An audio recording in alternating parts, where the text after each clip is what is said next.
السلام عليكم ورحمة الله وبركاته. ازيكم عاملين ايه؟ انا شيماء ودي قناتي للي اول مرة يشوفني. ولو حد يعني تسمعوا الفيديو الاول بعد كده لو عجبكم المحتوى بتاعي فضلا وليس امرا، يعني اشتراك في القناة وتفعيل زر الجرس عشان يوصلكم كل جديد انا بنزله. عايزة اقول لكم النهاردة هعمل روتين، يعني روتين حسبي الله ونعم الوكيل بجد. يعني البهدله اللي انتوا كنتوا شايفينها اللي انا وريتها لكم دي في الانتريه وكده، ده وارد انه يبقى موجود في اي بيت فيه اطفال. مش يعني الناس بتفتكر ان اي يوتيوبر بيبقى لازم البيت مترتب وعلى سنجة 10، يعني وما فيش اي بهدله، لا بالعكس خالص. البهدله دي وارد ان هي تكون موجوده، يعني دي اللي بيحسسك ان في حياه وروح في البيت دوت. بس طبعا ايه، كل يعني بيت بقى وكل اطفال ليهم طريقتهم في اللعب والبهدله. يعني مثلا الكتب مثلا اللي بنتي حطاها دي هتديها لحد اصغر منها، السنه الدراسيه اللي بتخلص. بنتي الصغيره مثلا الدبدوب بتاعها اللي بتلبسه هدومها، وهي بتطلع هدومها من الدولاب يعني وبتقعد تلبسها للدباديب زي ما انتم شايفين كده. طلع اي حاجه بقى، توك، الهدوم بتلبسها للدباديب بتاعتها طبعا، وتقعد بقى تقعدهم على الانتريه، فانا بقعد الم وراها. هنا عايزه اقول لكم بقى انا كنت بفتح النيش، الضرفتين وقعوا، يعني الحمد لله قدر الله ما شاء فعل يعني.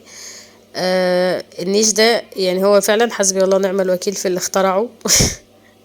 واللي قال ان احنا نجيب نيش ونحط فيه الحاجات دي، انا شايفة ان هو ملوش اي 30 لازمة بجد. وانا في اقرب فرصة اصلا مش هخلي عندي نيش في البيت، ولو اضطريت هيبقى اللي هو الصغير جدا ده، اللي هو ضرفة واحدة يعني، وصغير اصلا ما يبقاش فيه حاجة غير حاجات بسيطة. لان انا شايفة ان النيش ده والله تعب، اهدار للصحة جامد، واهدار للمال وكل حاجة بصراحة. يعني هو ملوش اي 30 لازمة، يعني انا شايفة ان هو فشخرة مش اكتر. بجد والله العظيم ده انا بقوله عن تجربة. الحاجات اللي فيه احنا بنجيب حاجات بقد كده وبنحطها وما ما بنستخدمهاش. طب ليه؟ فحرام يعني. بنبقى بقى الحاجة زادت وغليت، والبنات مضطرة بقى ان هي تشتري كام طقم كاسات مش عارفة بكام الف جنيه، وتجيب طقم عشاء وطقم جاتو وطقم غدا وطقم مش فطار. ويعني بصراحة يعني انا شايفة ان في كم حاجات بتتجاب ملهاش اي لازمة، والاسعار بقت مهولة.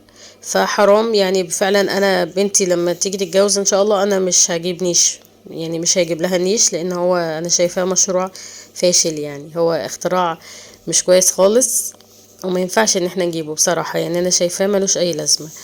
المهم هنا عايزه اقول لكم بقى ان النيش ده، يعني انا كان بقالي فتره كبيره قوي ما جيتش جنبه، وباين من التراب اللي عليه اللي انتوا هتشوفوه دلوقتي، واكيد شفتوه اول ما جبت الكاميرا على على الازاز يعني الرف. كان بقاله كتير ما عملتوش. تعب طبعا، والدراسة والأطفال والبيت فبيلهوكي شوية عنه.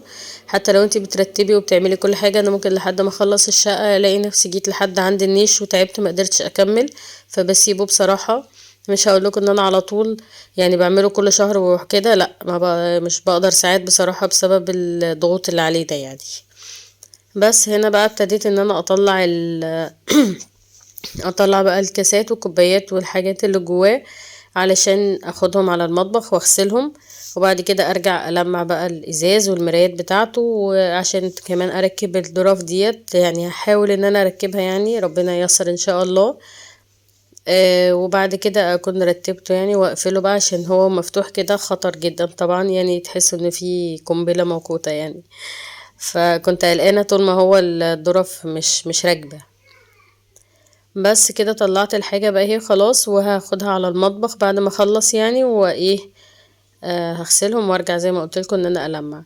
عايزه اقول لكم بقى ان يعني طول ما انتوا بتشتغلوا في الحاجه كده، عايزه اقول لكم دي كانت كوبايه شاي انا عاملاها بالليمون لان كنت تعبانه جدا. واليوم ده كان يعني يوم قمت اتحركت فيه بعد يومين كنت راقده، ما كنتش قادره اقوم من البرد. فان انا اقوم واتنشط بقى بعد القعده اللي انا قعدتها دي احسن حاجه، يعني عشان افوق نفسي شويه، ان ما بحبش ان انا اتعب وانام يعني. بس والحمد لله بقيت احسن.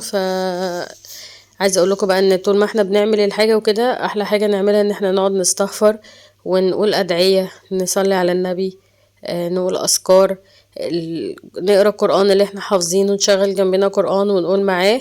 الحاجات دي بتخلي فيه بركه في وقتنا، وبتخلينا كمان بنعمل الحاجه واحنا مبسوطين وفي حماس كده، بتدينا بركه في صحتنا كمان. بنبقى بنعمل الحاجه واحنا مستمتعين اصلا يعني. انا من الناس اللي بتحب تنظف وتغسل المواعين، يعني في ناس بتكره المطبخ والمواعين، لا انا بحب قوي ان انا انظف واعمل حاجات كتير في البيت. طول ما انا واقفة بحب اشتغل والمع، فدي حاجة كويسة مش حاجة وحشة يعني. بس بحب يعني بحس بقى ان انا لما بقعد اقول ادعية وكده بسهل على نفسي الوقت، وبلاقي وقتي بيعدي بسرعة، ان انا مش ملانة من حاجة.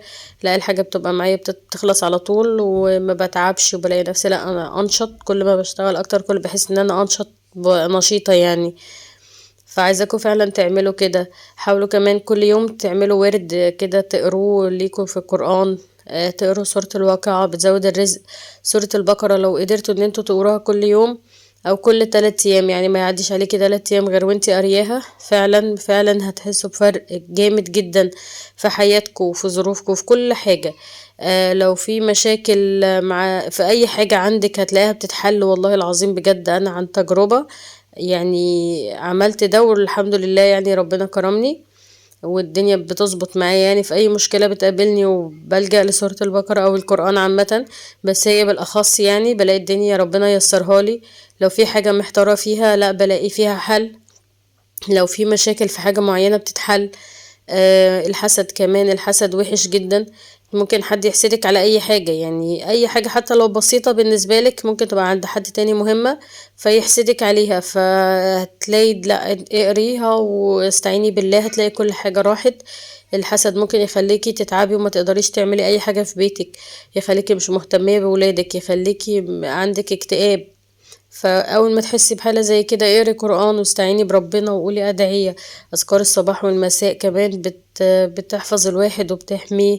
فكل الحاجات دي كل كلام ربنا جميل وكل الحاجات ديت كويسه. واحنا الايام دي محتاجين ان احنا نحفز نفسنا نفسيا من الضغوط اللي احنا فيها ومن الضغوط اللي علينا وعلى جوازاتنا، يعني ربنا يبارك لهم ويديهم الصحة وطولة العمر ويعينهم على تربية ولادهم، على مصاريفهم، ويعينهم على بيوتهم وعلى الحالة الاقتصادية اللي البلد فيها دي. ففعلا الدنيا بقت صعبة جدا يعني.